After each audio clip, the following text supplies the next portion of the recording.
Now.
You send it.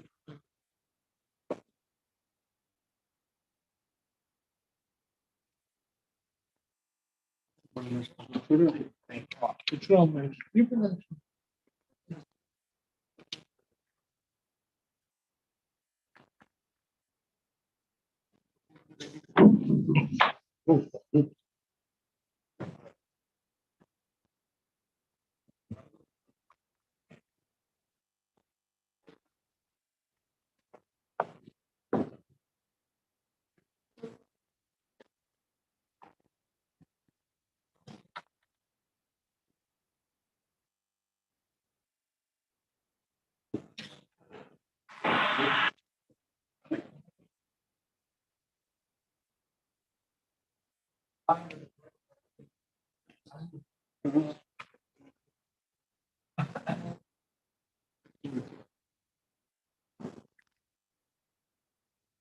I'll pick up.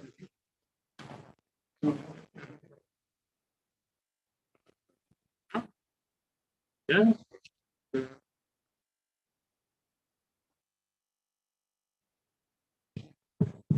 Testing.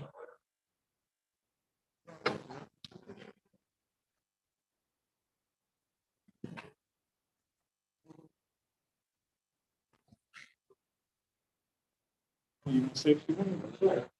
Just want to say that. Okay, we have the honor tonight to have Rabbi David Dubo, Shliach in Princeton, New Jersey, which is actually Rabbi Sefer on the Rebbe's father, Peter, Yokid Levi Yitzhak. There's a special chura as well that was put along the Rebbe's father's Peter that will be given towards the end of the program. There's actually a podcast as well that he does on a weekly basis. It's very geschmack. Highest there's something to give over the mishpacha by the Shabbos table. Every week something on the parsha of the week, and it's been going on Baruch Hashem for about a year now.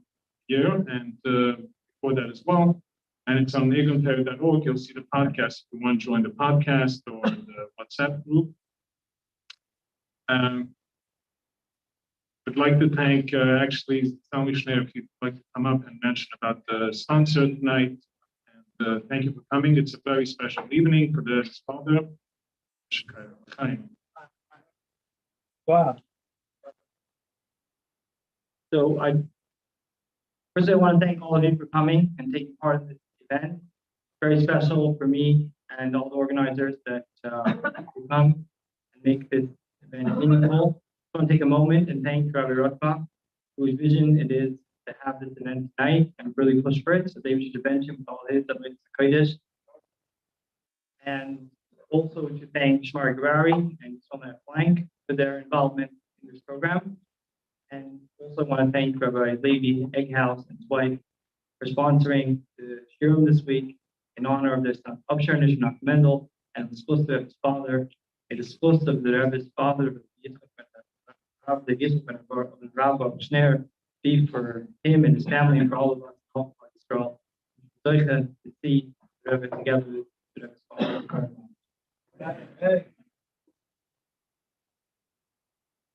Thank you. So first, I want to start off as I always do. Such a beautiful occasion. I'm not sure everyone knows this, but I have the Ksav Yad here. I just want to explain in this new sefer that just came out, the Rebbe's Ksav Yad. And this is what I heard the story was, but it came out then when it was the 40th yahrzeit in the year Tafshin Dalet Mem. So that year, it came out on Shabbos. Chof was Shabbos that year. The story goes that the Rebbe came to his room right after Tisha B'Av, the fast. And what we're told that he just had a cup of tea. And right away, he took a piece of paper and he wrote these words. We never find these words anywhere. It just shows you how much it meant for the Rebbe that we study his father's teachings. And this is what he wrote. this piece of paper here, I have to see it. I have a small little note. The Rebbe wrote these words. He says, this coming Shabbos is going to be my father's 40th yahrzeit. Then he writes these phenomenal words. For Alai and on me, the obligation, my merit, Godel, the great one, Lehatzia, to bring forth and to Ulabakesh and to request, Bichulu, etc. And then he underlines Bichulu, which means as much as many more words I'm going to say, I'll never really be able to really express my deep feeling about this. But what? Lil boy, his father's you should learn in the in the time of the Spados from his Torah, you should give stocker for his neshama. Now, so the Rebbe emphasizes clearly that we should learn in a setting of his Spados. And therefore, it's very, very important that every one of us still L'chaim together, fulfill the Rebbe's wish. If Rebbe just didn't want it to be like a cold shear or learning, he wanted it to be in the atmosphere of a L'chaim. So I want to wish everyone a wonderful L'chaim. It's known that we started to wish everyone a ksibach sibatayva, shon tayva mesukra, and everyone have a wonderful L'chaim. Always blessed with a good year, L'chaim.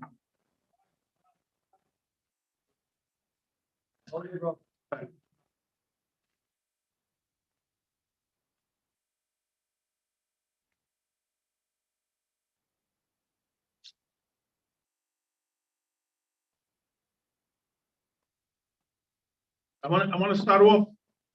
I see my dear friend over here. I have regards from him. My dear friend, Rabbi Chazan Baumgarten. So just this morning, his cousin in Australia, Chaim Tzvi Grona, So this morning, can you imagine they asked me to give a little talk. By me, it was 7 o'clock in the morning, but then it was Chof Thursday night, already 9 o'clock at night. And they were on lockdown. So we had a beautiful Zoom, a beautiful oil that came. So I want to share with you what I told them concerning the lockdown. I said, one of the letters that the Rebbe's father writes to the Rebbe for Rosh Hashanah, he explains the bracha of the Shana Tov and the Sukkah. To have a good and sweet year. The Rebbe's father asks, it sounds like a redundant and double expression. Once you say good, it's sweet, sweet is good. What's the difference between them? What's the double expression? The Shana Tov, good year, and also the Sukkah. Rebbe's father explains something very, very beautiful. That we all believe that everything Hashem does is for the good. But not always can we, human beings, see the goodness of many, many sometimes challenges. And sometimes we see things that are not 100% good, even though we know that from heaven nothing comes bad, everything is good. And this is the bracha that we ask Hashem. The Shana Tov will give us a good year, but we don't want those hidden goods. We want to have Misukkah, a year full of sweetness. Even by us, it's sweet. Of course, we know everything is good, but we want to have down here in this world, it has to be Misukkah, sweet.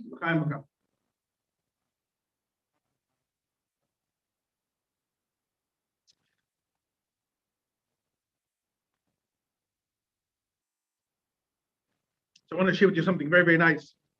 And I'm going to tell you a mind-boggling story that happened with me. I want to start this off. And just recently, I'm telling the story. Today came out a very special book, Sefer, which I'm going to talk in a few minutes. But this is a continuation of a series, which that series already 5 volumes came out. I want to explain you what the series is.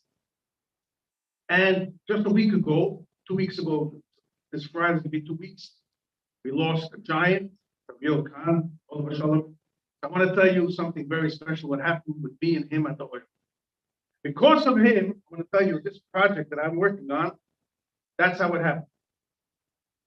So, I'll tell you exactly, it's a long story, but in short.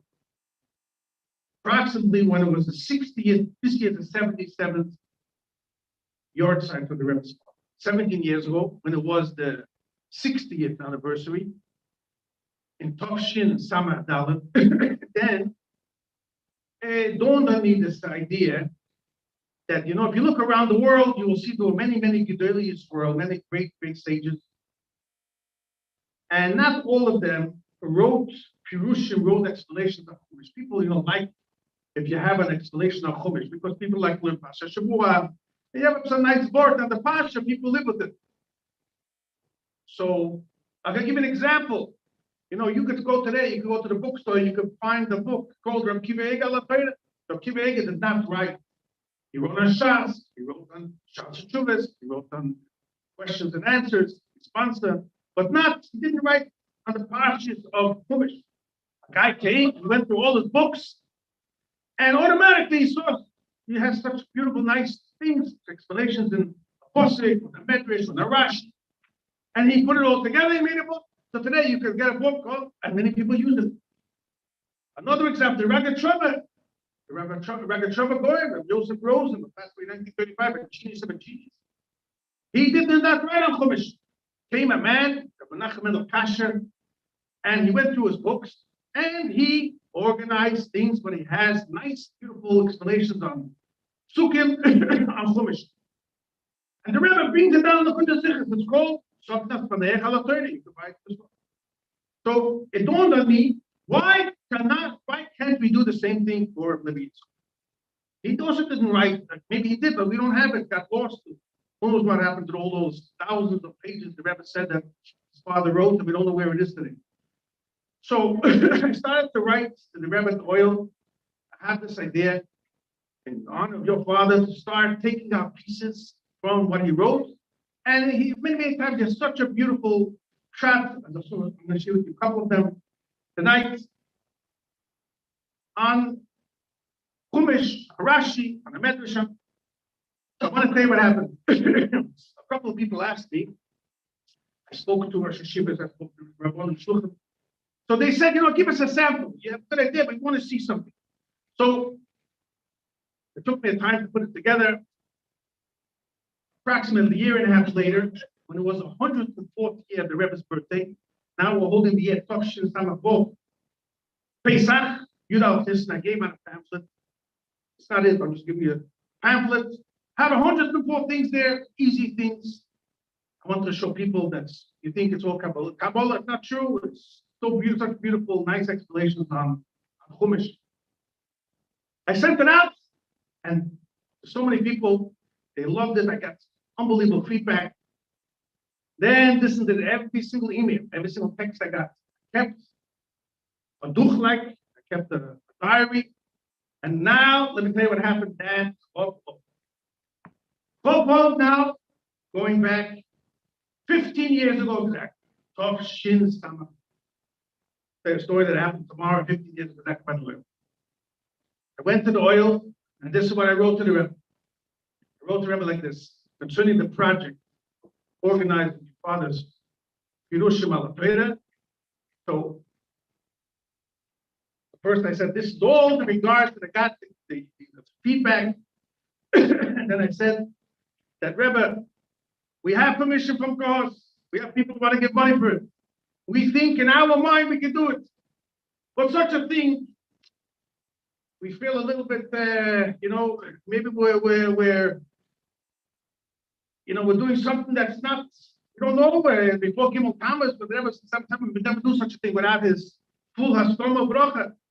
His full, he gives us the green light. He wants it, he gives us the blessing. So I asked the Rebbe, can you give me a simon? Can you give me a sign that this is something that we want? This is exactly what I wrote.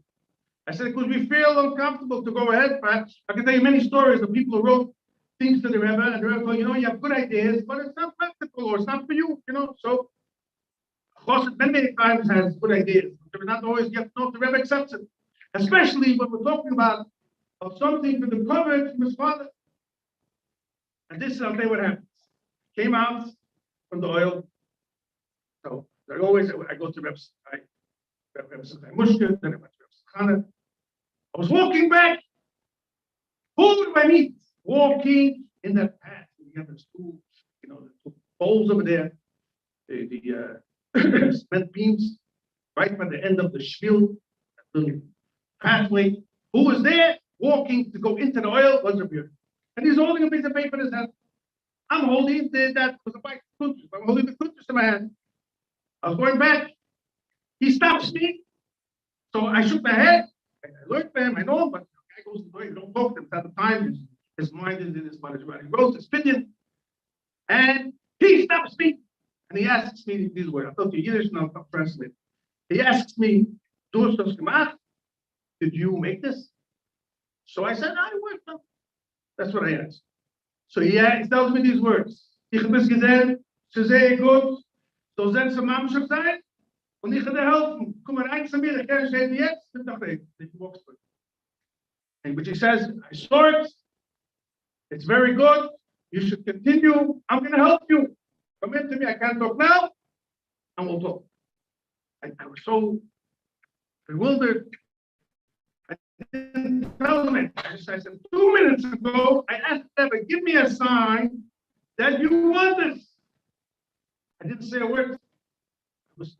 He continued. I went. I called him up 2 weeks ago. Gave me a time. We went in. We spoke for 4 hours. One Friday from 11 to 3. He closed his office. He didn't take no phone calls, and he focused. He told me exactly what to do. So because of him, I want to tell you, he gave me this. I want to tell you, his student, Rebbe Shapiro from Miami, told me, he said, Rabbi Yoel is a genius of a genius. If you know his personality, not that he's a bad person, but he never gives compliments to people. That's not his style. He said, you should give me such a compliment. That's very rare. He says, that's unbelievable. He said, it's an unbelievable sign that the Rebbe wants to play to go ahead. So this is how it started. So I'll just mention his schus is still part of his shloshim. I want to say l'chaim, his special neshama, Shabbat Aliyah. Because of him, so already 5 volumes came out already. We we did from Pashas Bereshis to Pashas Mishpatim. We're in the midst of working now on the 6th volume from Pashas Truma to Pashas Pekudei, which I hope Be'ezer Hashem, you guys will come out in the near future. Time will come.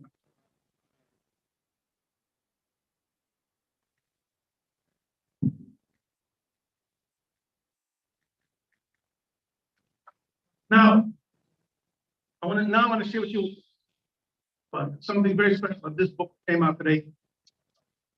Literally, I just got it. And tomorrow morning it's going to the oil. It's I got just 2 volumes came out print just in time for Chof. One went to Alma Ata, and the other one's here. It's it's on the ship now, coming to Kahos very shortly. But while I was working, so I'll just tell you a little bit about the history. It's a beautiful thing. We all know the Rebbe left Russia the end of 1927, right after Sukkot, that last Sukkot, you should know, the Rebbe was not by the Frierdiker Rebbe, even though he was such a chosen of the Frierdiker Rebbe. He went home to be with his father. The last Sukkot they were together. A day or two after Yom Tov, he left.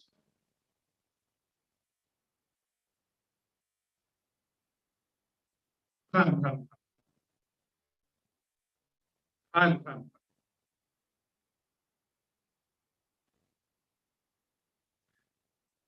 Now, listen to this. If you read the history, we were hoping, and everyone was hoping at that time, the Rebbe is going to get permission. Rebbe's parents, Rebbe Yitzchak and Rebbe Khan will get permission from the Russian government to go to the Chasna Poland. That's why the Chasna stalled. They waited till finally they did not get permission. That's why they set the Chasna for Yudalat Kislev, the 14th of Kislev, Tafresh Peites, approximately a little over a year and a month or 2 after they left Russia. Now, during that time,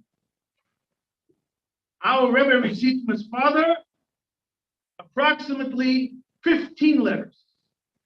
He sent him a letter for Pesach, Shavuos, Rosh Hashanah, Sukkot, and then there was a cluster of letters that he received over the weeks of his chasna. And the style of the Rebbe's father was he would start off with a bracha, then right away he would go into something very deep in learning, and then the last few lines of the letter would be just a continuation of the bracha. But the bulk and the entire letter, the majority of it, I think 99% literally, would be all in Yonim of Torah. And it's not so easy to learn it. You have to really, really get the heart of it, the toil to truly understand what the style of writing. And there were many Hasidim, you should know, who always, over the years, wanted to learn it. Most people would just read all the easy stuff, all the brachas, but they would never get to the depth. And this took also like a year and a half, 2. Kohos gave it the permission, and we decided that we're going to explain every single word, every line, what he wrote. And she'll give you beautiful examples. So you have to understand that, so that's why today literally came out a new book. It's called Yalkut of Yitzchak, Michtovei HaChasna, the letters of the period of the wedding. It's a entire sefer, and it's, I can tell you, the letters, it's mind-boggling. And so I want to share with you about 2 letters I'm going to focus tonight on. And something that we should all, you see what kind of giant of a person that Rebbe Yitzchak was. It's a Farbrengen.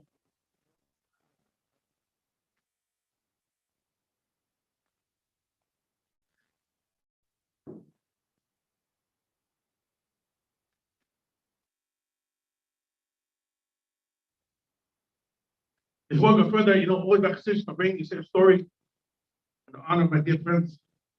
Baumgart, I'll share with them another thing that his uncle, who we lost also a year ago, approximately, Pesach time, by Groner, the devoted his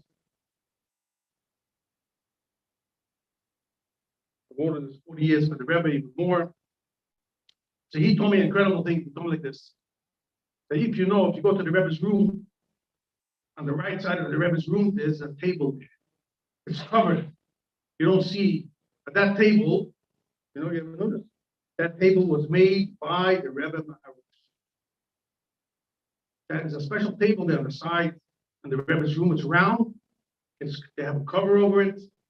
That's a table that was made by the Rebbe Maharash. So long story, Rebbe Groner, I'm not going to go into it now. How even the Rebbe got it, told me. I'll tell you what happened. I once called Rebbe Groner and I asked him, I have a couple of questions. He knew every time, out of respect, every time a book came out, I went to his house and I gave him a book. I said, I'm going to give you a gift. He was so, I want to give him the proper respect. So then I called him up once and I said, I have a couple of questions about it. Would you give me some time? He was so nice. He said, sure, come over. It was Wednesday night. I'll tell you, he was so nice to me. I sat with him 2 hours, just me and him. He brought out some mashke, his wife brought out some kichlach, and we were sitting at Farbrengen. He was telling me incredible stories. So he told me, so a lot of things here. I asked him about when the books first came from the Rebbe's father to the Rebbe, which I'll soon tell you the details about. I asked him if he remembers how it started, what happened. So he told me a few interesting things. The only thing he told me was, which was really, really astonishing, he told me that the Rebbe, since this table was made by the Rebbe Maharash, the Rebbe never ever let anything on that table. He did not leave. There was once a secretary on the table, but we just couldn't put just papers or just paper. That table, the Rebbe held it, it's a holy table. The Rebbe Maharash made it with his own hands. But then he said he remembers clearly, 1960. When the Rebbe's father's books, so I'll tell you the details, arrived, the Rebbe was so happy. It arrived from Russia, went to Israel, the whole story. When those books came to New York, when he told me himself, he brought it in, the Rebbe told him, Legas Afantish. And the Rebbe pointed to the Rebbe Maharash. He said the only thing that was, he remembers so clearly, he said he was so surprised, but the Rebbe said, Taten Svarim, the Rebbe pointed, put on the Rebbe Maharash's table, said he never ever used, like let's say there was extra svarim around, we have to put somewhere. There's no such thing. He says that table we knew, that's untouchable. You don't touch that table, that was Kodesh. But he said he remembers clearly. This way he told me when I met him. Anyways, so I want to share with you, once I mentioned that, what happened.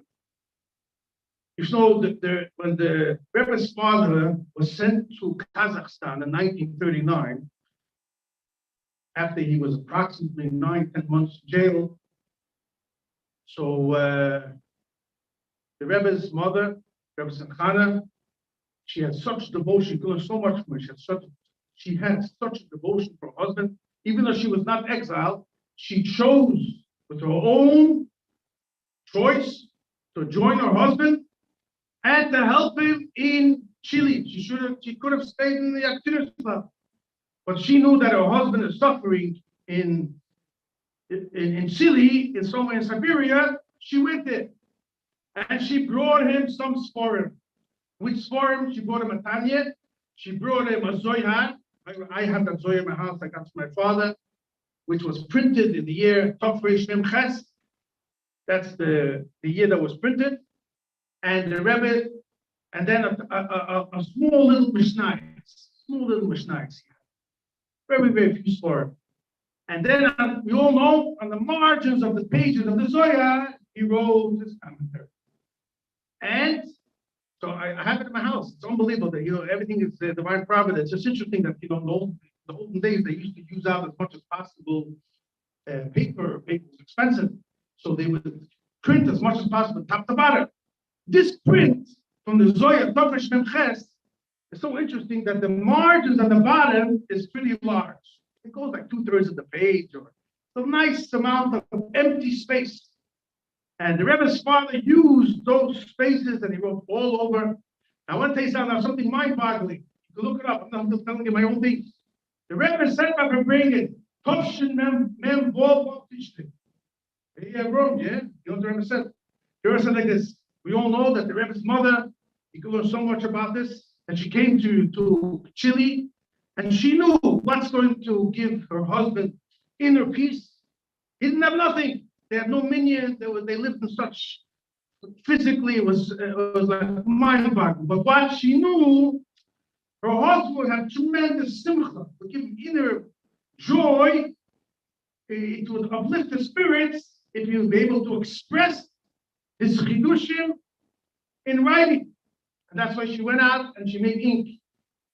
The Rebbe said to her, bring this phenomenal thing. Look it up. Look, we got the page. Toshim and Bob Tisha. The Rebbe said these words. You know why my mother went out and made ink? He said, in addition to all of her dikes, all of her, she had to worry about her husband, the physical condition. The Rebbe said something. The Rebbe said something phenomenal. The Rebbe said, my mother wanted to bring Mashiach to the world. And she knew that Mashiach is going to come only through Apotas Hamayonos Mutter. And her husband's Torah, which is part of Apotas Hamayonos, she had Mesiras Nefesh to make ink in order for that to be written down. But she wanted to help us, our generation, to bring Mashiach. This is what the Rebbe said about the Rebbe said, the noise of all the andere Dikes, this is what she focused on.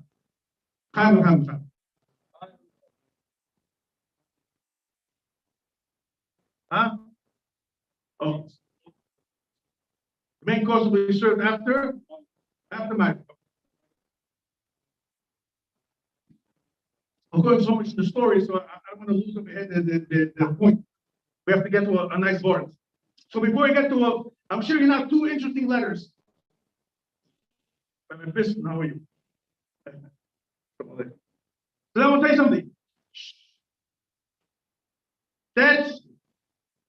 I'm going to focus on two interesting letters, mind-boggling. Right before the Rebbe's Chasna, on both Kislev, the 6th day of Kislev, his wedding was 8 days later. There's a letter written from Yekaterinoslav to Poland. And the date is the 6th of Kislev. And that letter, I want to tell you, is so unique that you see that's the style of the Rebbe. What does Rebbe's father write there? He writes it like this. Your wedding, he takes 5, 6 things together, and then he shows, there's a connection between all of them. And he writes it like this. Number 1, you're getting married, a wedding. Number 2, it's on a Tuesday. Number 3, it's also the third month of the year, Kislev. Tishrei, Cheshvan, Kislev. We have a double 3 of the week, 3 of the month. And then he says, which day is it? 14th day. And he starts going one by one, and he shows how all these details have one point. And then I want to just finish up with this nice thing. So like this. Your proof was Parshas Vayetze. Rebbe was called up for the Aliyah, Parshas Vayetze. So he says, Rebbe's father writes there, I found 5 Ramazim hints to your chasna in Parshas Vayetze. Number 1, he says, there's a wedding in Parshas Vayetze. Who got married? Huh? Yaakov. Yaakov got married to Rachel. Yaakov was number what? Number 3. You're getting married on a Tuesday. Also number 3. And you're getting married in the 3rd month. So there's a connection, 3. And he connects the 2. And then he said like this. The Medrash says there's 2 types of marriages. One type of marriage is where the Kala has to travel to the Chof, like we see by Rivka and Yitzchak. Sometimes the Chof travels to the Kala, like we see by Yaakov, and he left his father's house, he went down to Chorah. By you, just similar to Yaakov, you left your father's house, and you went down to the place where the Kala lives to get married. There's another connection. And then he said like this. How many years did Yaakov work for his wife? 7 and 7. 7 for Leah and 7 for Rachel. He even said, Alba Esne Shonim, Abadaticha. He told his father, 14 years I worked for you. So we see the number 14 in Ashvayet, get married in the 14. And then he says the last thing, he says, like it's another interesting thing, he says. Yaakov, we know that Yaakov got married in Chorah, but his parents were not by the wedding. Yitzchak and Rivka stayed in Eretz Yisrael, they were not by the wedding. He said the same thing is what you do. He said, don't feel bad, because we find that Yaakov was more successful by Yifrit Ish Moed. This marriage was so successful beyond. By you, it's going to be the same thing. You're going to build a generation. It's going to be Mekuyim by you, by Yifrit Ish Moed, even though. Now, this is the 5 things that he writes. I just want to tell you a very interesting thing. I wrote this in the order. I asked many big people about it, said you can put it in the order. It's a very nice thing. In our generation, we have many, many letters that were revealed over time. A couple of years ago, maybe 10, Agudas Hid Chabad printed a book that they found in the Rebbe's house. The Igrois, the letters that the Rebbe's received from the Frierdiker Rebbe, personal letters, like for Yom Tov, for birthdays.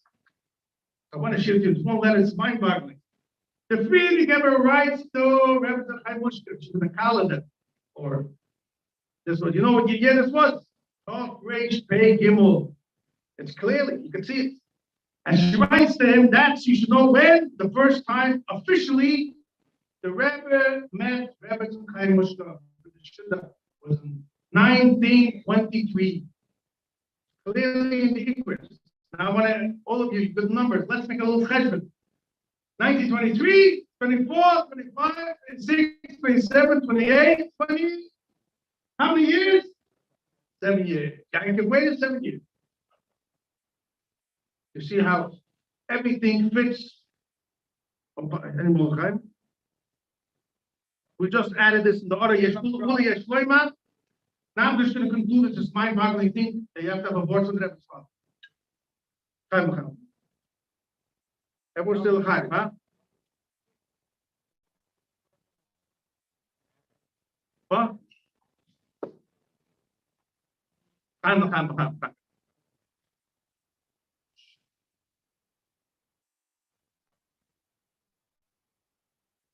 I'm going to show you something mind-boggling, and I hope everyone will catch this point. I'm sure most of you don't know this, but it's a mind-boggling thing. There was a man. I don't remember him. Perhaps some people here who remember him. He used to be a Yid who lived in Crown Heights. His name was Rav Nissenborn. Rav Nissenborn was a writer. He was the son of the famous Chof Farbrengen. He interviewed Rebbe Tzachana in the early 1960s. He went to her house, apartment, and literally he asked a question, like a writer. He asked the questions about the Rebbe, and she revealed a lot of interesting stories. One interesting story she said was that the day of the Rebbe's Chasna, Yudal of Kislev, the 14th of Kislev, 1929, Tafresh Peites, she said, their husband, Rebbe Yitzchak, sat down by a table. The table had a tablecloth, and he wrote a telegram that should be sent over from the post office in your computer slot to Poland. Now, practically, let me tell you, I know and you know, telegrams are very expensive. And if you even look at the telegrams the Rebbe would send, 1 or 2 words, like 4 words, 5 words, because every letter would cost money. I want to tell you, I think this was the only telegram in history that had so many words. It had 101 words. This telegram had 101 words. And the Rebbe Tzachana said that as soon as the Rebbe's father started to write this telegram, he broke down crying. And she said when he finished writing it, the entire tablecloth was soaked with tears. And the Rebbe's uncle also, Reb Shmuel, he wrote a letter to the Rebbe and said, your father, I saw. He said, the deepest feelings I saw at that moment that a father has for a son, he said, he poured out in that telegram. Now let me tell you what happened. A few weeks later, it's incredible. This date is so like us, those days it was one thing, but to us that date is very special. The wedding was without Kislev. A couple of weeks later, there was a letter written on Hey Teves. Yes, that date, Hey Teves, on the letter. The Rebbe's father writes to the Rebbe like this. Huh? Okay, sorry. The Rebbe's father writes. He gave me a little more time, so let's have a look. I want to tell you, I once heard, hey, you do Side of the Mashkin, who's the Side of the Mashkin? So I want to tell you, I once heard the Rebbe was once by Farbrengen before he became Rebbe. I think it was in Paris. He was sitting amongst Chassidim, and he saw that almost no one saying L'chaim. So the Rebbe turned to the guy who's in charge of giving everyone vodka, and the Rebbe told him that the Side of Mashkin, the guy who's in charge of giving vodka, has to know three things. Number one, everyone has to get it. Number two, every drop is precious. Don't always. And number three, he himself, he shouldn't forget say L'chaim. Anyway, L'chaim.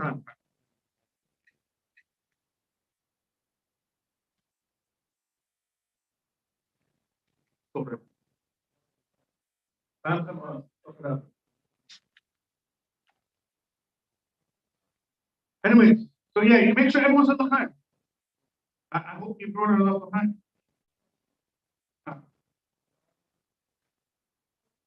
Anyway, let me tell you something very special about this telegram. You should know. So let me tell you something.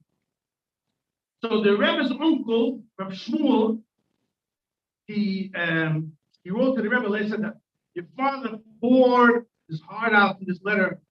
He cried so much when I saw him writing that telegram. Rebbe Shapiro from Florida, he told me he heard from his grandfather, who was the Rebbe's teacher, or I would say better, the Rebbe's Chavrusa, in Yekaterinoslav, when the Rebbe was a little bit young. He said he also heard from his grandfather that he remembers the telegram that the Rebbe's father wrote, and that day was 101 words.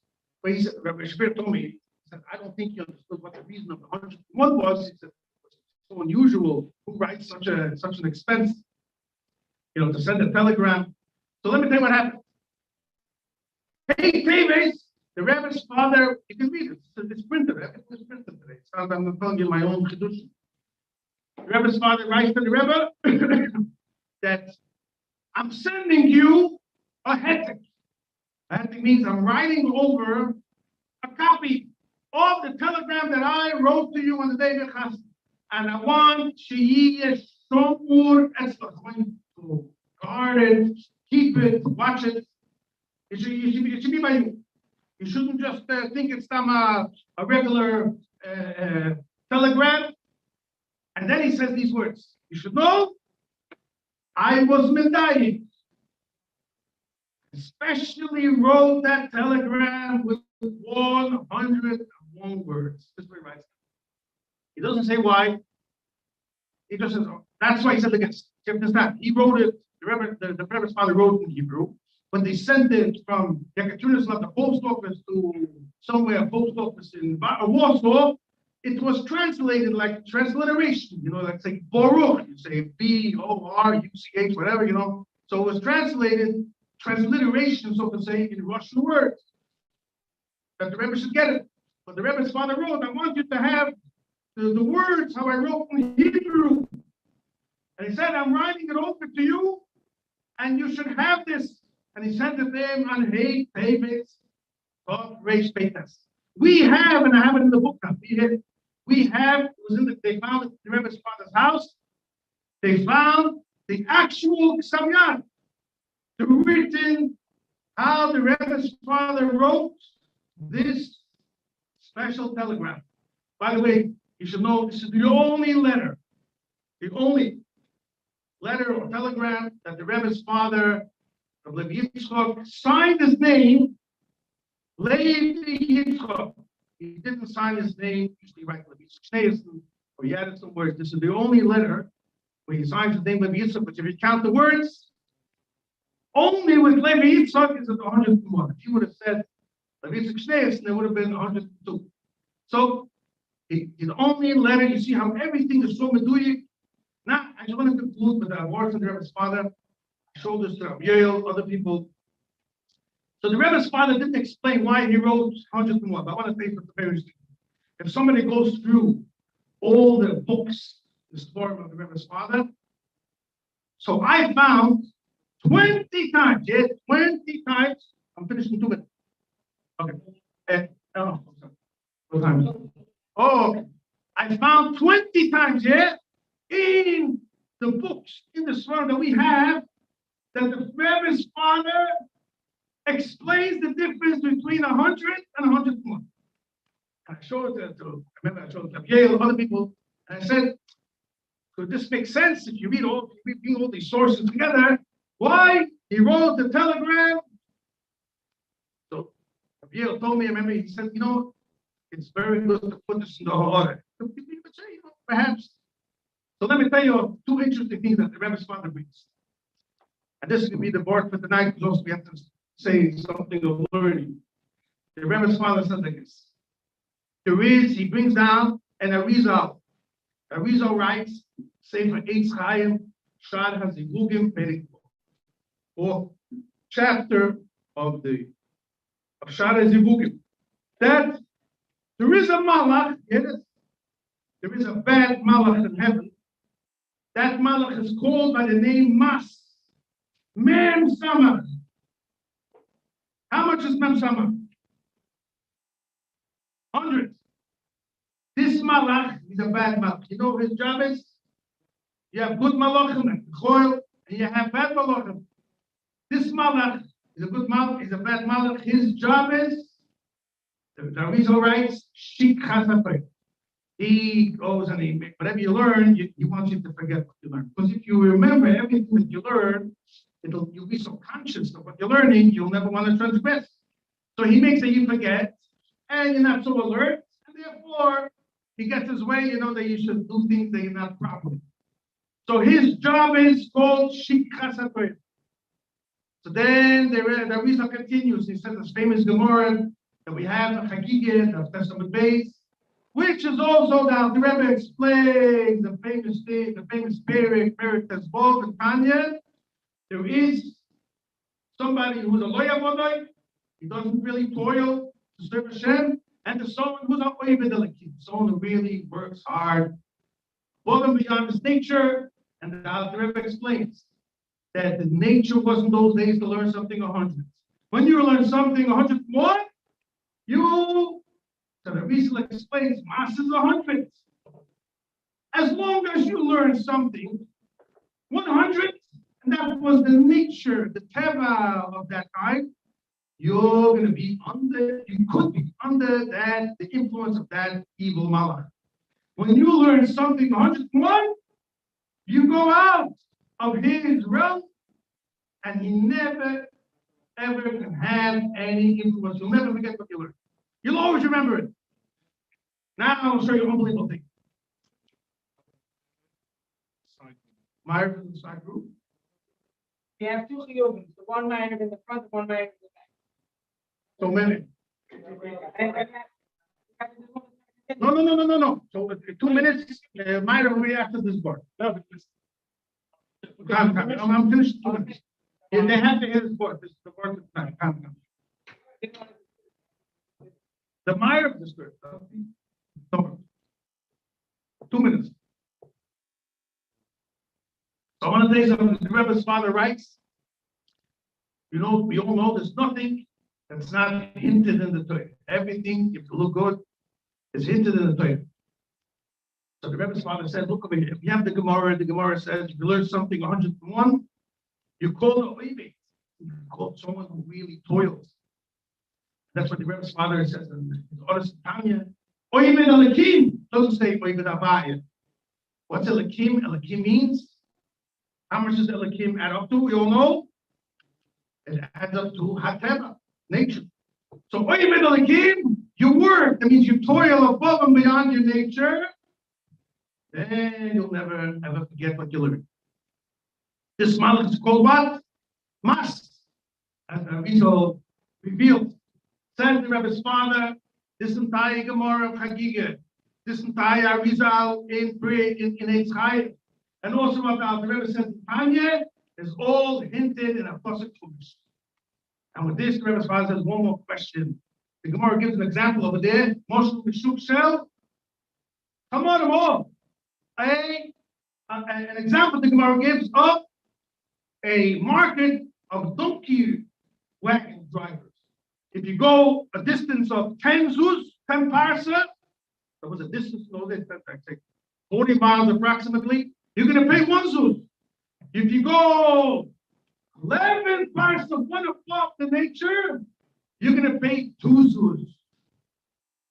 So the Gemara asks, it doesn't make sense, for 10 you charge me 1 zuz, and for 11 you charge me 2. Yeah, because once you go out of the realm of your nature, then you get, he's working, extra time. So you got to pay. So similar, the Gemara says, 100 to 100 to 1. Now, the Rebbe's father asks, why do you pick Chamor? You could have picked a wagon, a market of taxi drivers. You could have picked horses, donkeys. You could have picked horses or camels. Why do you pick donkeys? The Rebbe's father says everything is exact. It's all hinted in Chumash. And with that, I'm going to ask a quiz over here. Which Shevet do you know excelled from all the Shvatim for learning Torah? Yisachar, excellent. In Parshas Vayechi, which animal was Yisachar compared to? Yisachar Chamor. He was compared to a donkey. That's what the Gemara gives the marshal of Chamor. Then the Rebbe's father said, Yankee Rino blessed. He blessed. Yisachar told the words, Vayehi lemas Vayehi. And he said, this is the hymn. He told him, Vayehi lemas, you're going to learn something 100 times, mas 100. But not only mas, you're going to do oived aleki. You're going to go up the 101 above your nature, and therefore you'll never be under this influence of this bad mouth. And with this, I want to conclude. Another place the Rebbe's father says the word mas mem samach is also, you turn it around, samach mem. He is this Satan, the samach mem, who wants to give us a bad year. And with this, the Rebbe's father says a phenomenal thing. He writes in a letter to the Rebbe. How many kids did they blow on the base of Mikdash? They say, by the way, they only kept 1 day Rosh Hashanah, not 2. But how many kids did they blow? 100 Rosh Hashanah. And then in Yom Kippur, how many did they blow? Total 101 kids.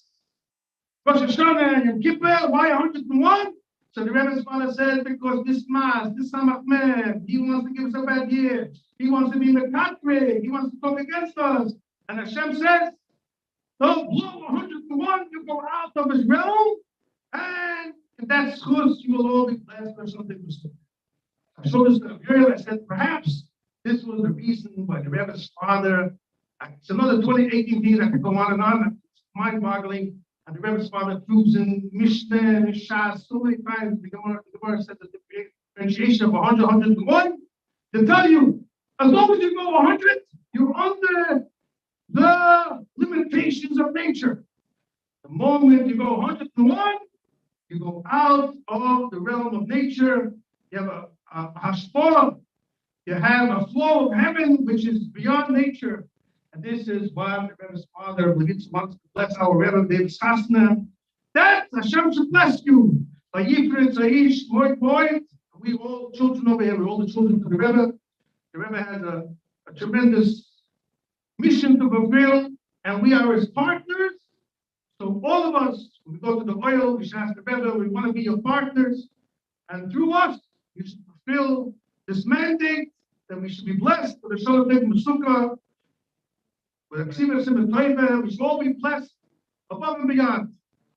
And after Myrick, we're going to give out the beautiful Koiva, so it's enough for everyone. It is the first, we talk about a Lalat. It's printed in English over here. Beautiful things on the Rebbe and the Pasha will come.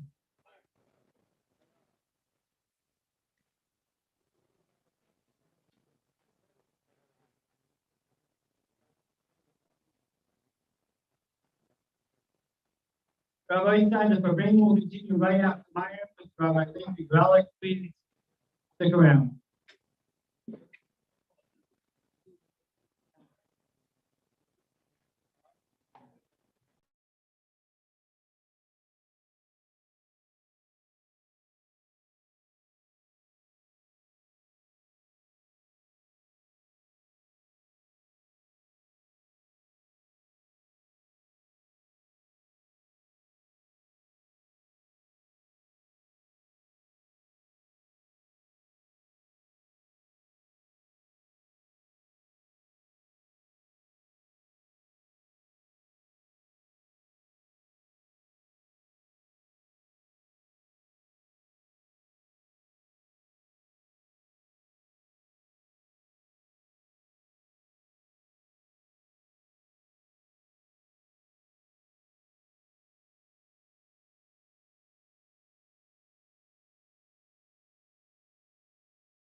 Give it out now.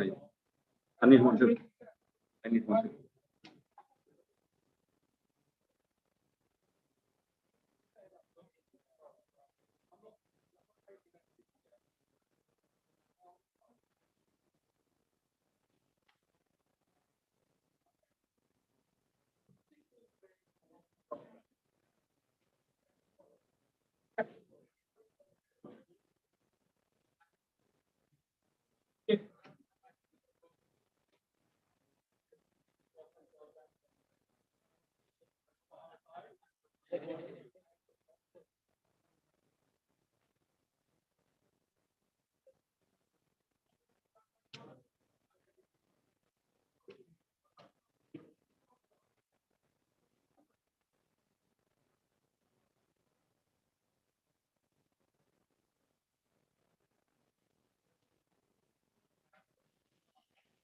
Good evening.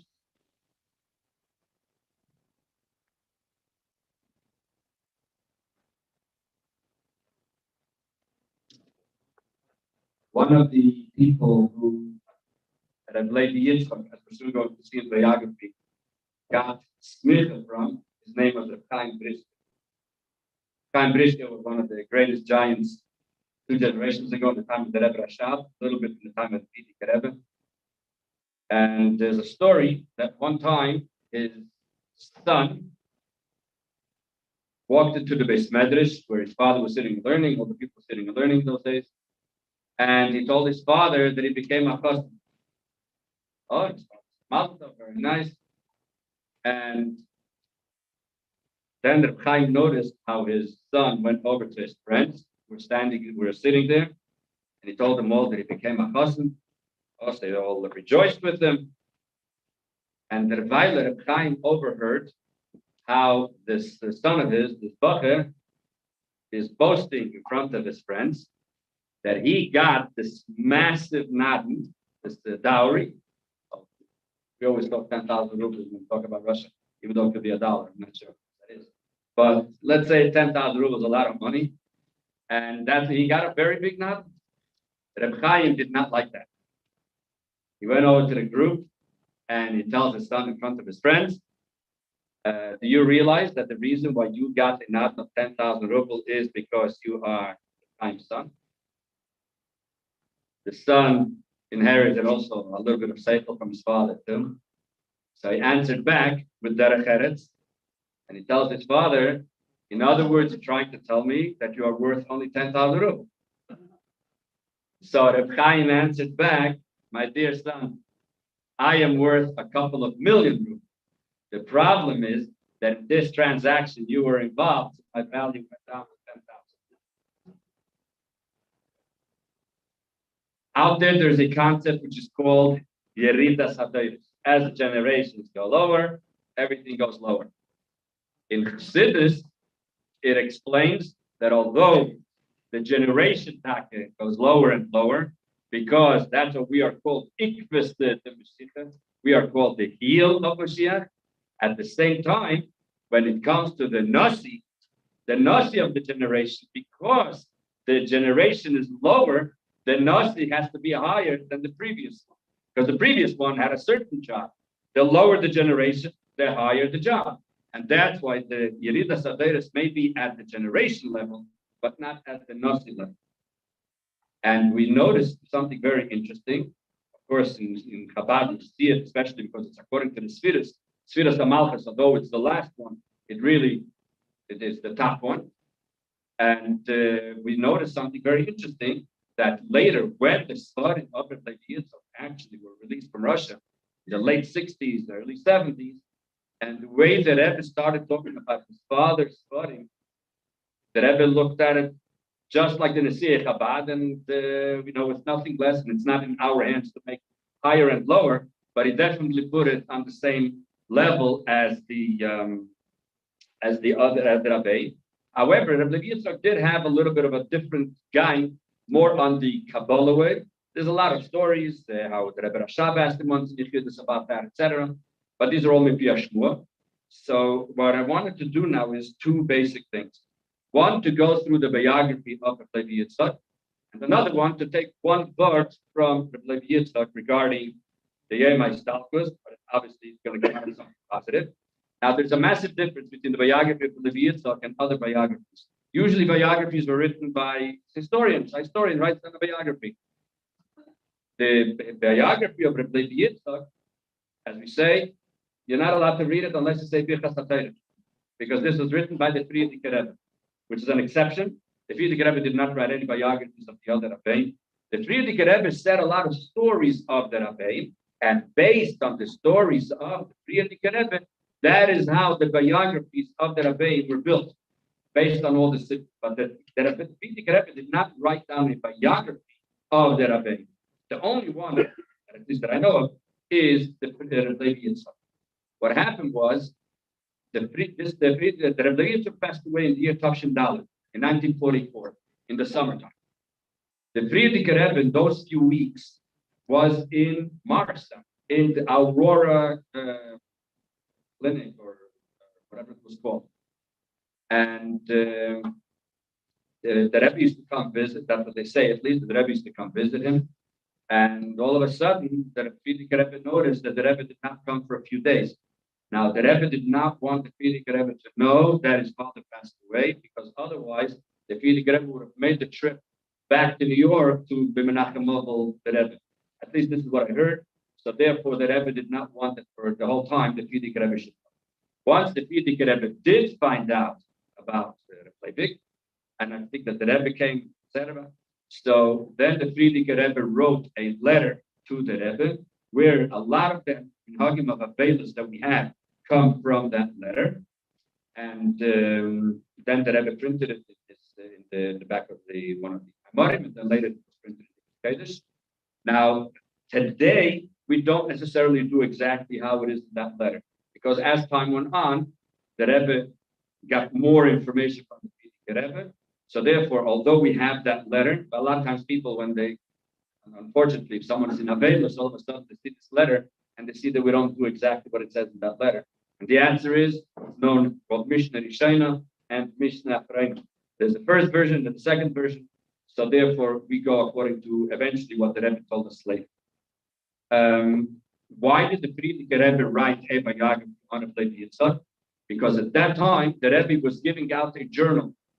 You know, anybody who has a company, anybody who's a party, if you don't have a newspaper, if you don't have public relations, if you don't have a website today, you're a nothing. So when in Lubavitch, there was a journal that was called Ha'ah.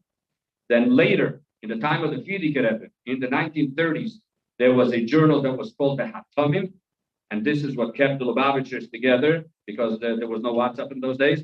So you needed a place where people hear what's going on in other places, and they could share different ideas in Nikla, Sidis, in news, what's going on, in the Moistis, etc. Then they gave out 8 volumes of the Hatamim. By the way, while the whole Lubavitch between the 30s was in Poland, the Frierdiker Rebbe had left Russia in 1927, and he moved to Poland, Riga. So although that were the stronghold of Lubavitch was, and that is where the Hatamim came out, the Rebbe at that time was in Germany and in Paris.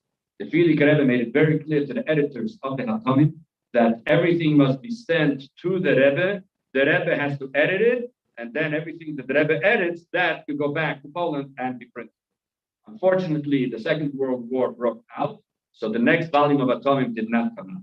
When they came to America, so the Rebbe in 1943 started giving out what is called Kovetz Lubavitch. And that was sort of the newspaper that kept Lubavitch together. And the Rebbe wrote articles in there. They had sittings from the Frierdiker Rebbe. They had news from Lubavitch all over the world. And that's what started putting Lubavitch on the map. For the second issue of Kovetz Lubavitch, that is where the Frierdiker Rebbe wrote this biography of Rebbe Yitzchak. So if you have the paper in front of you, go to the page that says on top, Harav Rebbe Yitzchak, Shneerson. We're just going to go through this very quickly.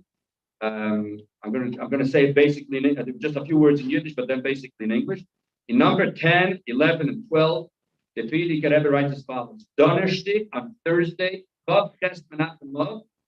Imagine, Those days there was no WhatsApps. Even telegrams were very scarce because the Rebbe Yitzchak was in Alma-Ata, which was today they have today we have WhatsApp so we can see what's happening today in Alma-Ata. And they have these beautiful hotels and these everything. Those days, that's not what Alma-Ata looked like. And on Chof Ches Machamav, in other words, 8 days after the Rebbe Yitzchak passed away, finally, is der Halten geworden zu Chasnit Venesia. Now, by the way, the Frierdiker Rebbe wrote this, but at that time, no one knew the Frierdiker Rebbe wrote this. Because the Frierdiker Rebbe did not want people they should know that he wrote it, because he's talking a lot about the Rebbe Rashab and the Frierdiker Rebbe, so it shouldn't look as if he's talking about himself. Another thing, when the son-in-law of the Nasi is called Chasnit Venesia. Many times when you'll see the Rebbe's name before Tafshin Yud, before the Rebbe became Rebbe, you will see that his name is written with the Rosh Tevis right after that, Chadvan. Ches Dalet Beis Nun. Chadvan stands for Chasnit Venesia, which means the son-in-law of the Nasi.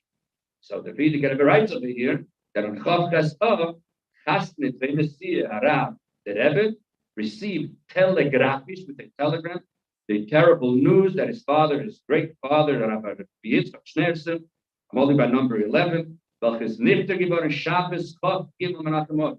Believe it or not, in the telegram it said that Rabbi Yitzchak passed away on Chof Gimel. As you can see, there's a note on the bottom in number 2. Later they found out that it was Chof Menachem. It took a long time until the Rebbe found that out. Not only that, there's a letter from the Rebbe for the people in Yisrael that they should please ask the people who were there by the fear of his father, and especially the Raskin family, etc., if his father passed away before Shkia or after Shkia, to know exactly which day. Which means even 5 years later, they still were not exactly sure when that date. But at least then, they thought it was Chof Gimel. And then you can see that Frierdiker Rebbe writes in a parenthesis, 2 lines after number 11, the day they passed away, we're not yet sure. In the city of Almaty, Kazakhstan, in Russia, and this Petira brought out a terrible impression by all the Kabbalah. Number 13. The Rebbe Yitzchak Schneerson is given an Einikul. He was a grandson. The Tzemach Tzedek had 7 sons. The oldest one, his name was Rebbe Baruch Shalom. So the Rebbe's father comes from a straight lineage of the Rebbe Baruch Shalom. In other words, he was a 4th generation from the Tzemach Tzedek. Now, Rebbe Baruch Shalom, by the way, Rebbe Baruch Shalom saw the Alter Rebbe. When he was a little boy, he slept in the Alter Rebbe's room. He was 8 years old when the Alter Rebbe passed away. And that's why throughout his life, he was always a little bit more shcheda, like a little bit on the sadder side, because he witnessed the passing of the Alter Rebbe. There's a lot to talk about Rebbe Baruch Shalom. Okay, so he was an Einikul of Baruch Shalom. He was born Chai Nis Tafresh Lamed Ches by his father Baruch Shneer, who was a son-in-law of the great Chassid Zalman Chai. Number 14, from when he was young, Rebbe Yitzchak already showed exceptional talents, and he learned by the Father Branke Raven, Rebbe Yochaikin, etc. And then he became the son-in-law of Rebbe Shlomo Yanovsky, the father of the Rebbe Zakan. Number 17, Rebbe Yitzchak Schneerson had Bakum and Smicha. He received Smicha from the greatest Geonim of the generation, like Reb Chaim Brisker, Rebbe Chaim Eisels von Lodz. The Reb Chaim Brisker, there's a famous story that the Rebbe said many times, that when Reb Chaim Brisker had heard, the Rebbe says he tested him very hard. Now there's a letter from the Rebbe Rashab to Rebbe Yitzchak, where the Rebbe Rashab asked him to go and get Smicha from Reb Chaim Brisker. So this way he would be able to be accepted in bigger cities. And the Rebbe Yitzchak, of course, did that. And one of the questions that what Reb Chaim did, that the questions that came in to the Rebbe, he should answer. One of the questions was that there was a group of people who, those days, I know it's a very hot topic, but it's called the Erev Chatzeres, and they were all used a whole bunch of houses were using the same sukkah, and they forgot to do an Erev Chatzeres, so they're allowed to carry to the sukkah. Erev Chatzeres means that if, let's say, you're in an apartment building, and there are Jews in the apartment building, although it's a closed-in area, you still need the Erev Chatzeres, which makes it as if all the apartments are like in one kitchen. So that's what Erev Chatzeres does. If you're in a hotel, so if you're the only Jew, it's one thing. If there are 2 Jews, then it becomes another issue. What happens if you're going for? I'm not giving a lot. I'm just giving a little example. let's say you're going for a Shabbaton, there's 100 families. So if they're all eating in the same dining room, you don't need Erev Hatzeres. But if there are some people who make their own Shabbos in their own room, that could cause a little bit of an issue. So they asked over there, what happens if all these people forgot to make Erev Hatzeres? And Levi Yitzchak answered that in this case, you don't need an Erev Hatzeres because the sukkah is me'aret. The sukkah is what puts them all together because they're all eating in the same place. And there's a lot of explanations from the Rebbe on that. Number 19, the Friedrich Rebbe writes that Levi Yitzchak was, besides for a big guy in Nikla, he was a special expert in Sifrei Kabbalah, and the Rebbe Rashab liked him very much. It says, look at number 19, by the way, a line under 19. Is given from the Chassidim and for some in Balubavitch Rebbe Rashab. He was from the special Chassidim by the Rebbe Rashab, which you liked him very much. The Rebbe Rashab actually said this, that there are 3 Chassidim with whom he will be proud in Olam Hazeh and in Olam Haba. In the 3 are, the first one was Rebbe Yitzchak, the second one was Rebbe Mendel Chaim, the Radatz's son, and the third one was Rebbe Zalman Schneerson, who was known as Rebbe Zalman Lodger. If you ever heard of Rabbi Greenglass from Montreal, Rabbi Greenglass was a Talmud mover of Rebbe Zalman Lodger. Number 20 and 21, the Friedrich Rebbe discussed over here the famous thing that the Rebbe said many times on Chai Nissen, which is the birthday of Levi Yitzchak, which is always on Chol HaMoed Pesach, which is also the day of the Rebbe's bris. There used to be a lot of times rallies for kids. So the Rebbe many times used to say the story how Levi Yitzchak was in charge of the matzahs that had to go to the soldiers, and how he even went to the top of the government to take care of it. But another very important thing is the end of paragraph, right before number 22, go to 21, 5 lines down. Wie euch in der Materialsammlung von der Verteidigung vom Beilis Abritas beim Prozess. There was a famous bloodline Beilis process. Levi Yitzchak was one of the people who was instrumental in gathering the information to be able to take care of that. And by the way, the Rebbe then was a young boy, but the Rebbe also gave a lot of the information. Number 22 and 23, the Friedrich Rebbe talks about how there was a time when many refugees from Poland ended up in Yekaterinslav. It doesn't say numbers here, but I heard the number was 40,000. Imagine you have an influx of 40,000 people in Crown Heights, the refugees. That's what it was. And Levi Yitzchak and his wife were very much involved in that. I remember this was back in the year Tafshin Lamed Zayin, 1976, 77. The Beis Yisrael, the Gerer, the Al, 4 Gerer Rebbes ago. The Beis Yisrael passed away. And Ger, the minhag is that when a Rebbe passes away, they wait till after Shiva. After Shiva, if there's one person that they know he's going to be the Rebbe, so he becomes the Rebbe. Otherwise, the few candidates who are supposed to be the potential candidate, they get together in the room and they lock themselves up for an hour, 2 hours, whatever it is, and then they emerge and they say, who's the next Rebbe? Then, this was right before Purim, Tafshin Lamed Zayin. Purim that year was on Friday, and the Rebbe Farbrengen on Shabbos afternoon. It was a beautiful Farbrengen. All Farbrengens are beautiful. Each Farbrengen has its uniqueness. And the Rebbe said then that he wanted to wish Mazel Tov to the new Ger Rebbe. And the Rebbe said, and therefore now is an opportunity to discuss the relationship between Ger and Lubavitch. And one of the things that the Rebbe said, that he remembers as a little boy, that a lot of the refugees from Poland ended up in Katerinslav. So the Rebbe said, I did not get involved too much in what's going on.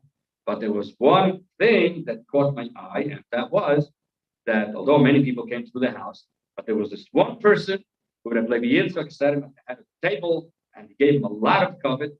And the Rebbe says, I couldn't figure out exactly what he's saying, because by Emak Shuru, the Polish said, they say Buri, right? They don't say Baruch, right? So he's all Yiddish.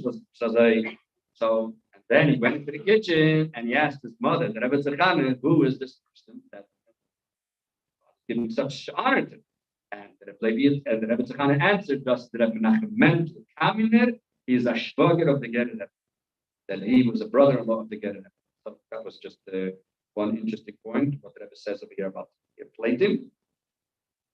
And then in number 25, the Rebbe says, in the last few years, Rebbe Yitzchak was forced to Uizwanderen, to wander, to go together with his family in a very far-flung place in Kazakhstan. And this had a very bad effect on him. That's where he passed away. You look at the bottom, there's a note number 4, all the way on the left on the bottom, by number 28.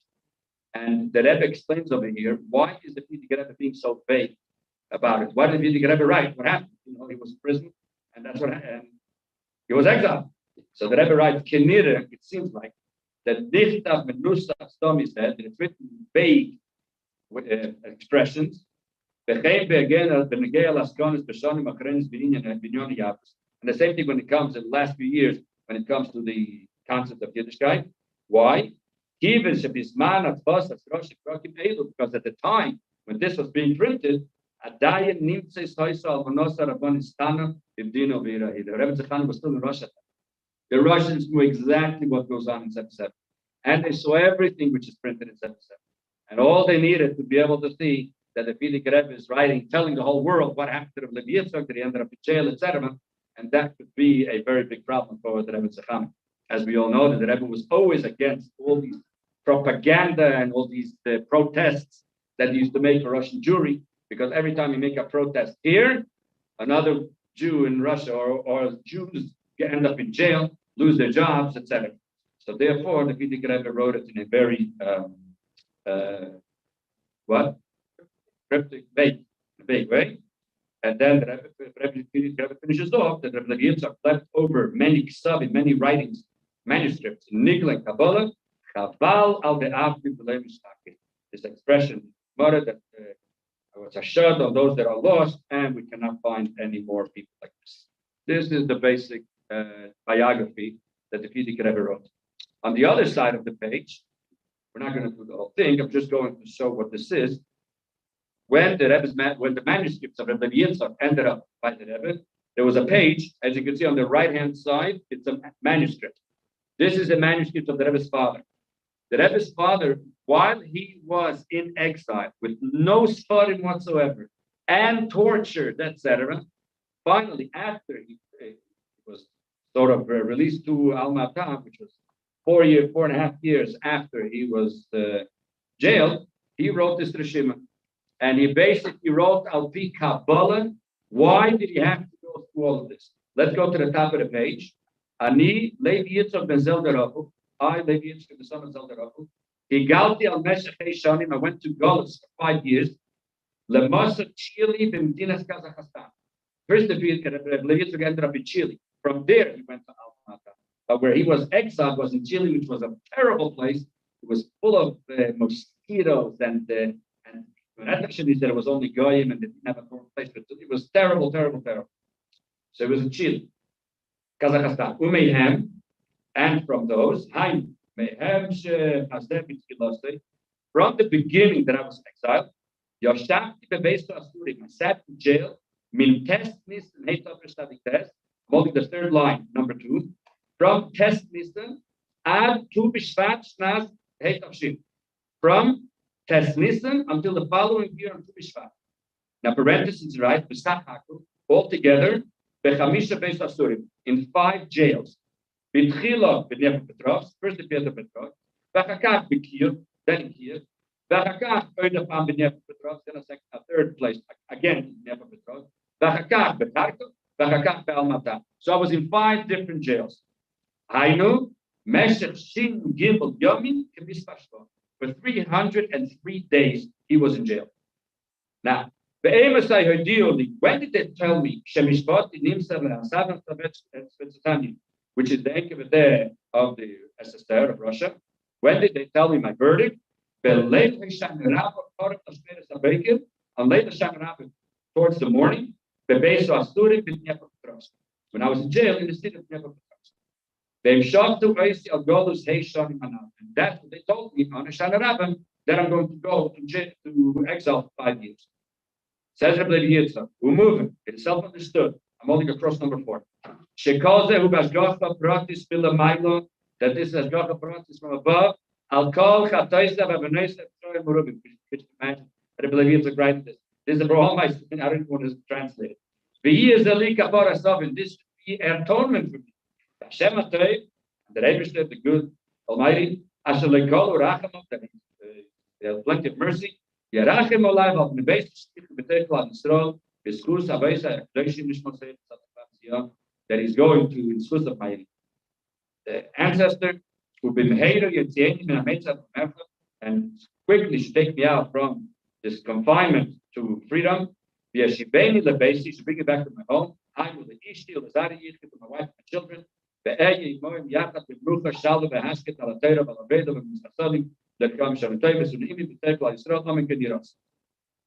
the whole page over here, which we are not going to do tonight, Rebbe Yitzchak explains Al Pi Kabbalah, why did he have to go to 5 jails and why in this place and why the third jail was like the first, but in the same city, but not the same jail, and why did he have to be for 303 days, etc. And why did he have to get the verdict on a Shana Rebbe, and why the Shmeres HaPoiket, and what does it have to do with the fact that his name is Levi Yitzchak, and the fact that his mother is Zelda Rachel, etc., etc.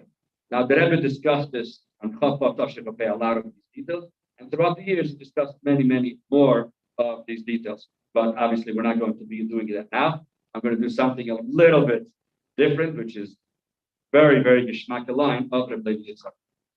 And that is as follows. What?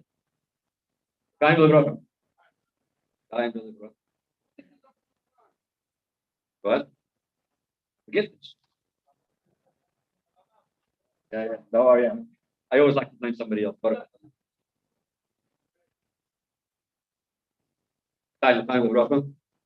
We should be safe to have Rebbe Yitzchak tonight and give us service. Although as by now you've met most of you know, I have the great excuse of being named that. But we'd like to have the original.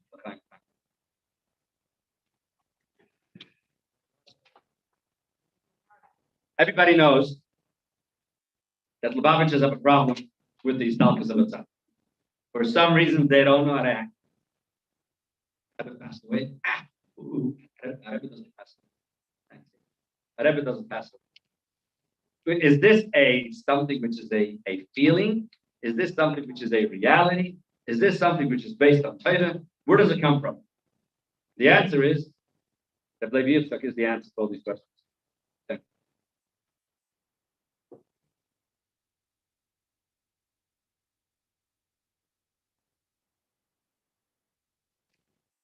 Levi Yitzchak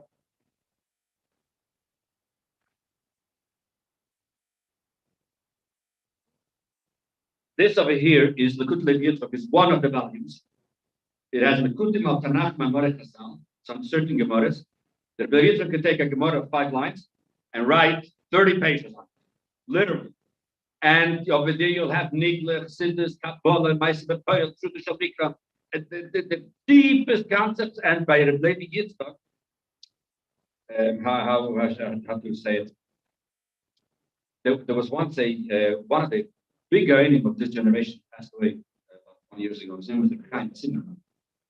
There's a very famous story how he came to the Rebbe, and he was so impressed by the Rebbe, but he was on the sugar type. He was wild. It was our average people couldn't. The Rebbe always used to say how when he came to the Rebbe and he listened to the conversation. But one of the things that he said was, just to give a little idea, that the Bochrim asked him that he should describe to them the Rebbe. What does he see the godless of the Rebbe? She said, I'm going to tell you, and you won't understand what he's going to be telling you. So they said, anyways, tell us what you know that. So he said that the Rebbe is like the Rambam.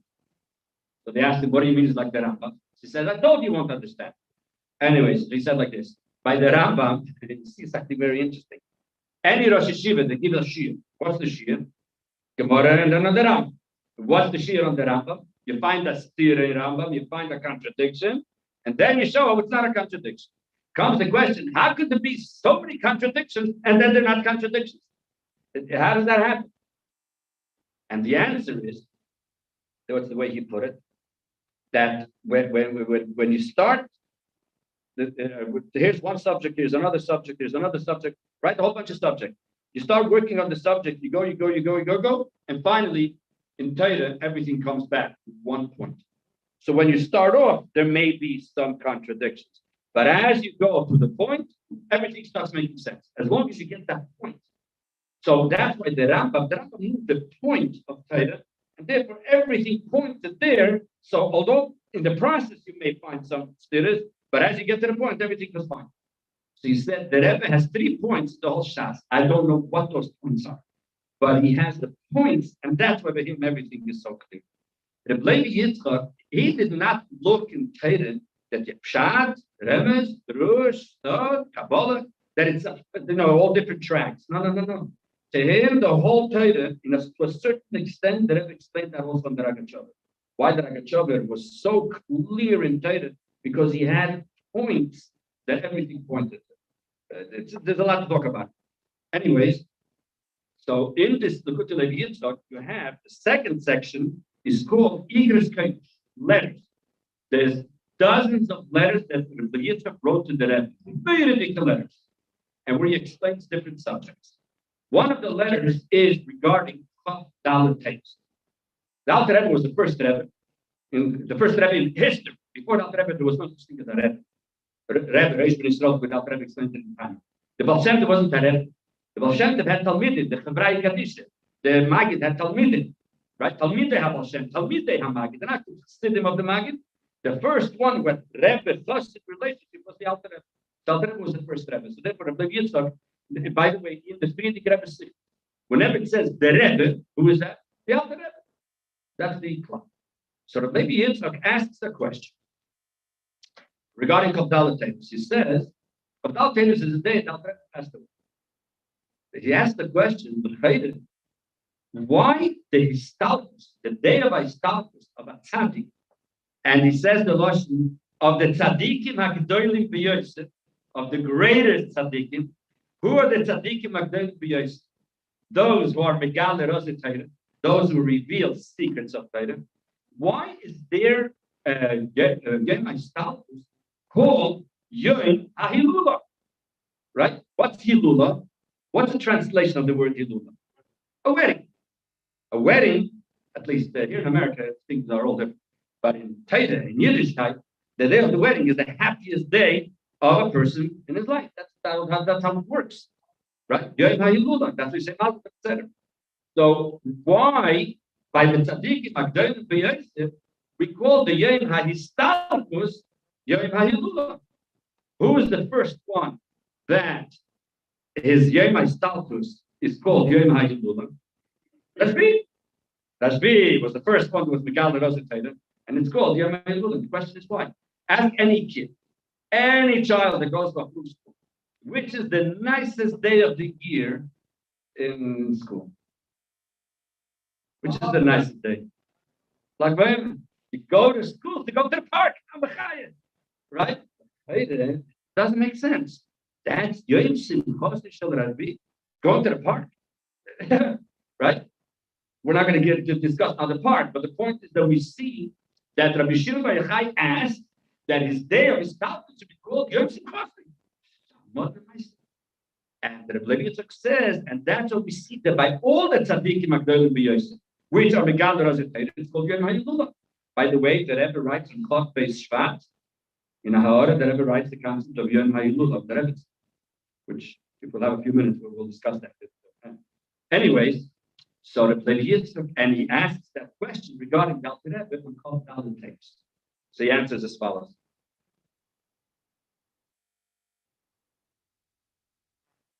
What?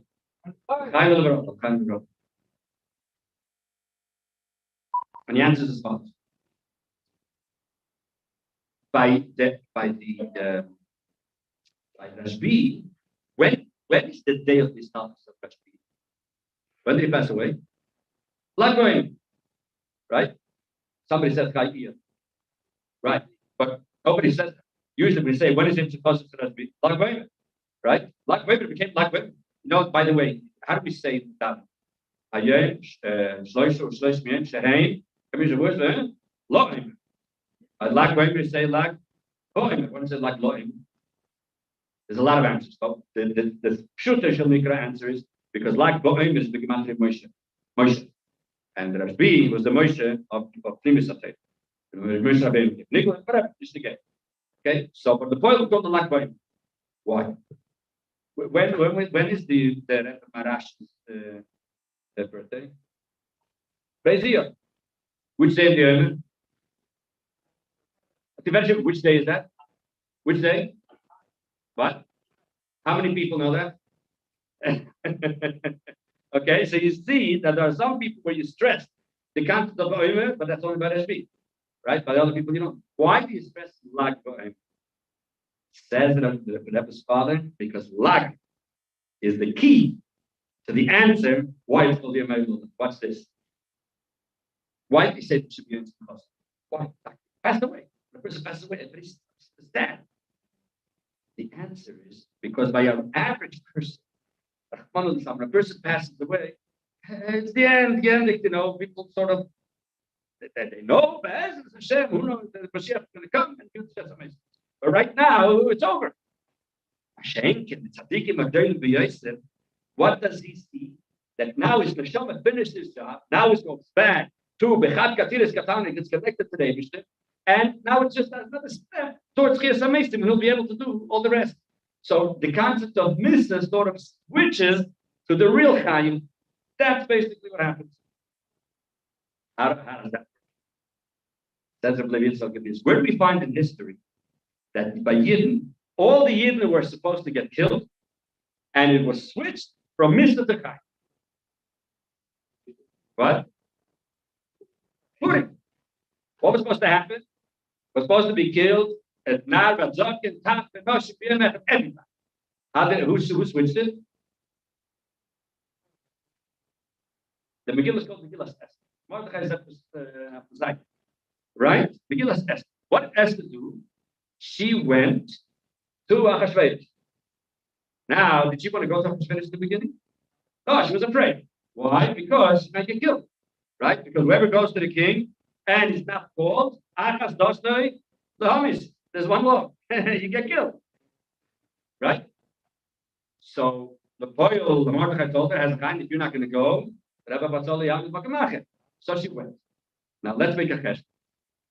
Why was it so important to tell Mordechai how many days wasn't she called to the king? I wasn't called to the king already. How much? And it was 60 days. Who cares? Vice she was trying to say something. 30 days. How many days did she say, let's daven and pray and fast? So she went, on the 33rd day, that is when it was switched from Misa to Chaim. How do you switch from Misa to Chaim? What? How do you switch from Misa to Chaim? Here's the word, lehamis, right? Now in Hebrew, to get killed is sheyumas. What was he saying with lehamis? You take the word lehamis and you take out the two letters. See, I usually need a blackboard for this. When you learn the Kuttel Yitzchak, that's what you need. You take out the two letters, mace, mem, sub. What are you left with? Lehi. What's lehi? What? Let's figure out what lehi is. The Eibishter has many names, but the two basic names of the Eibishter are Shem Havaya and Shem Elikim. What is the difference between Havaya and Elikim? Very simple. Very simple. Havaya is Lamayla Mateva and Elikim is Teva, right? Bereshis Bara, Elikim. So we have a concept of death and we have a concept of life. You know, a lot of people ask, is there life after death? What's the answer? That's not a question. Life is always here. There's no such thing as life after death. You know, I'm sorry for you're going a little off track, but see this? When you walk in the street and you see somebody like this, why? Because he has a dead phone, right? What happens when the phone goes dead? You have to recharge it and it becomes back alive, right? Electricity is always there. Life is always there. This is a dead object. You put in life, it becomes alive. You take out the life, it's back there. But life is always there. There's no such thing as life after death. A body is a dead object. When the Rebbe hacks that on life, it's alive. The Rebbe takes out the life, is dead. When Mashiach is going to come, it's all going to be interconnected. That's how it's going to be. So the concept of death comes from the Shem Elohim. The concept of of eternal life from above. How do we switch from Elohim to life? Watch this. There are two names that the Rebbe has many names. One of them is Shem Elohim. There's another name which I don't know if you ever heard, but the Rebbe Leibson brings it a lot. Is the name Achadatam. Achadatam is the name that switches from Elohim, from death, to the concept of the opposite. For example, I'm going to explain in a minute. In Chassidus, there's a concept which is called Hamtaka Sakuris. You have Gvura, but you have to take some time. You have to soften the Gvura, right? How do you soften it? So let's say you have a big pot making a soup, right? But you forgot to put in one item. That is salt. Taste the soup. It's garnished. Then you have salt. You ever tried to taste salt? Bitter like anything. All of a sudden, you take the salt and you hack it around into the soup. Oh, now the soup has some normal taste. We took Hamtaka Sakuris. We took something which is like salt, and we put it into the pot, and now everything tastes better. Al-Derech the Elohim is the concept of Bura. And we switch it to Achadatam. Do you see any correlation between these two names? The what? The letters before. If you look at Aleph, there's no letter before the Aleph, so it stays an Aleph. The Lamed, letter before is a Chof. The Hey, the letter before is a Dalet. The Yud, the letter before is a Tes. The Mem, the letter before is a Mem. There's a Shlosh Mem before comes a regular. So which are the letters that really get switched? The middle three letters. What are the middle three letters? The middle three letters are Lehi, get switched to Chadat. So far so good? Lehi, get switched to Chadat. Lehi, Lamed, Hey, Yud, Lamed, 30, Hey is 5, Yud is 10, the total of 45. We got to switch that. What do we switch it to? Chof, which is 20, Dalet is 4, Tes 9. 20 plus 4 plus 9 equals 33. In other words, we took the Lehi, Lehomis, Lehi, and we switched the Lehimes to Chadat. And now you understand why she went on the 33rd day, because Chadat is 33. 33 switches the 45, right? Watch this. What's the story of Purim called? The story, what is it called? Megillah. In the Siddur, it's called Baruch Hashem Elokeinu Ba'olam, Hashem Yisrael Mitzvah Tzivanu, Al Mikra, Megillah, not Megillah says. Megillah, because the ladies want to say that in Megillah says. We just say Megillah, so let's make equality. Yeah, you heard the last year, 2 years ago in the White House, how that the Reform Rabbi lady said the bracha on the Menaitic, no?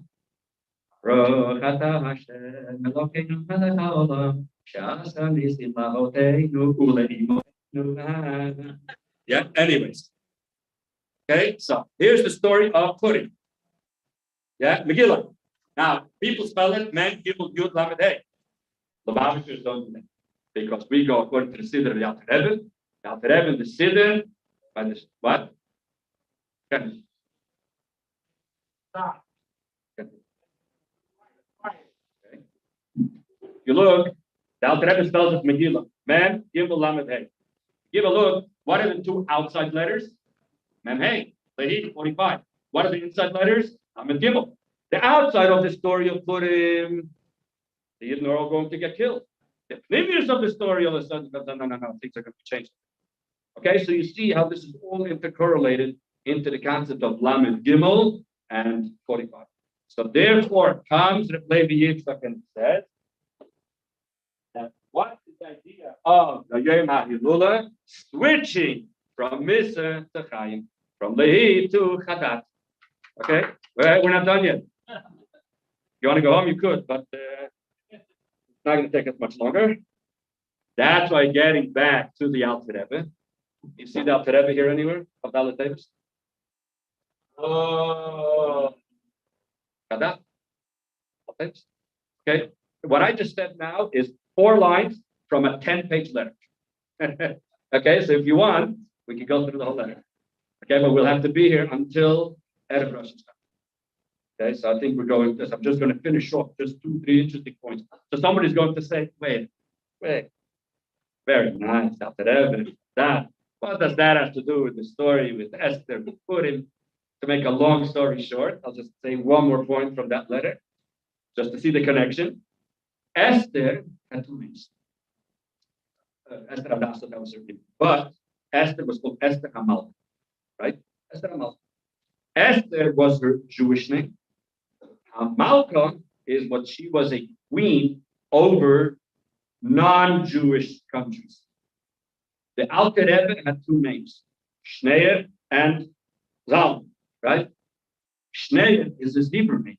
Zalman is Alosh Laz from Solomon, etc.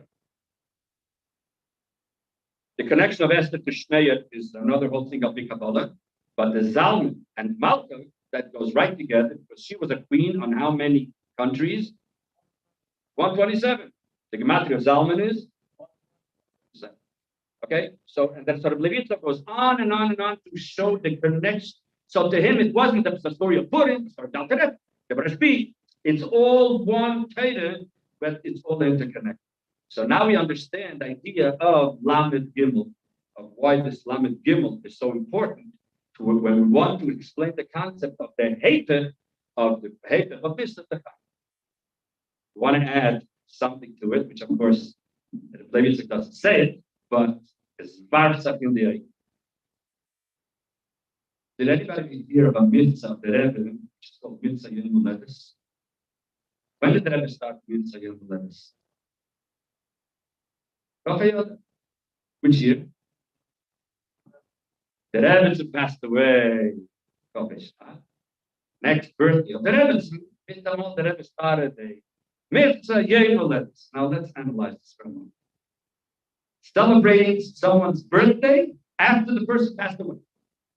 Now, well, I don't think there are too many people in the world that continue celebrating the birthday of a person after he passes away. Lubavitchers, yeah, they're nuts. But I'm talking about normal people. Normal people don't do that, right? We still celebrate Rosh Chodesh Kislev. The Rebbe came home, right? It's after Gimel Tammuz. We're still continuing, right? Okay, but we're not going to get into that. To celebrate a birthday after someone passes away, that's a pistol movement. But here was more money. If the Rebbe was doing every year on the Rebbe's birthday a Farbrengen, and he continued that to Chof Shvat. The problem over here is that the Rebbe started after the Rebbe passed away. That's when he started her birthday. Give a look, you find something very interesting.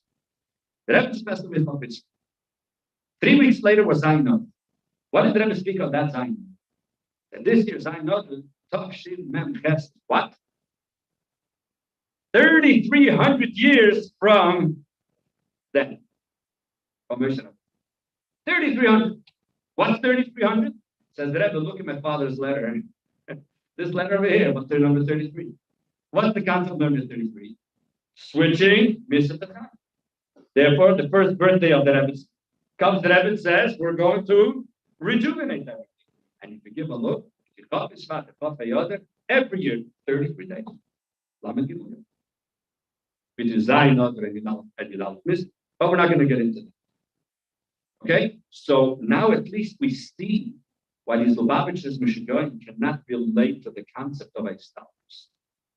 Because in our doctrine, it just doesn't fit with the system of Torah. And Rebbe Yitzchak put this very clear already by the Alter Rebbe. By the Alter Rebbe Chof Dalet Teres. This is where he put it down clear that this is how we deal with it.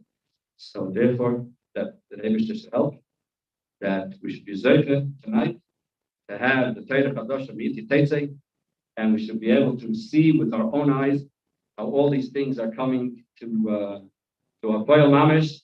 And if you have a few moments tomorrow to take a Likutei Levi Yitzchak, take out a few lines that Rebbe wrote clearly that this is now that they have this in English. Take it by yourselves, with your family, take any of these lines over here. They're written very, very easily. And Be'ezet Hashem, we will be reunited, where we'll be able to see that the Stalkus is Nishki Stalkus, it's a Heifet from Misa to Kain, and we're going to be able to be reunited with the Levi Yitzchak and our Rabbein in the Beis HaMikdash Shlish. Sorry, Father Gorelick. There will be Mizumit for benching. So please don't go without bracha chayna or benching if you wash. I want to thank Rabbi Gorelli. It's beautiful to be there now. I want to thank Rabbi Dubov for his very excited. Thank him for his. I also want to thank my dear friend Shmai Garawi, who's behind the scenes for the summer student program, and Rabbi Zola Blank from Michigan Motion, together with Blake staff, all their hospitality for having us here. And to Rabbi Brom from Michigan Torah, who's pushing and pushing more and more for college students. Thank you so much. We can call music based on. Everybody, please join us next week. We have Monday, Tuesday, Wednesday, Shurim here in the base measures for another 2 weeks, and supper at 8:30 and 8:45 in the share. Please come and bring your friends. If somebody can raise their hand to lead in the Mizumin, if you wash, Rabbi Bumka, did you wash? Did anybody wash here? Oh, lead us. Is there we have 2, we have 3. Let's lead us in the Mizumin. 4, 9 order. Okay.